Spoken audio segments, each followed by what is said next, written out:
مديحة، عندي موضوع وياك. قول حبي، شنو الموضوع؟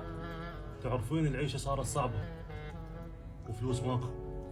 طبعا، يعني انت ما تشتغل عجزهم قتلهم. والله شنو اللي ببالك احكي؟ تقبلين اصير قواد؟ جواد؟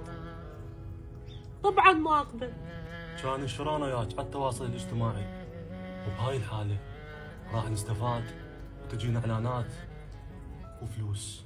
على هذا حكيك الجواد اشرف من عندك، لان الجواد ما سوى تريد تسويه. الجواد يجيب ناس على عرضه بستر، بس انت تريد تطش وتسترزق، استغفر الله، بعرضك. مع الاسف عليك.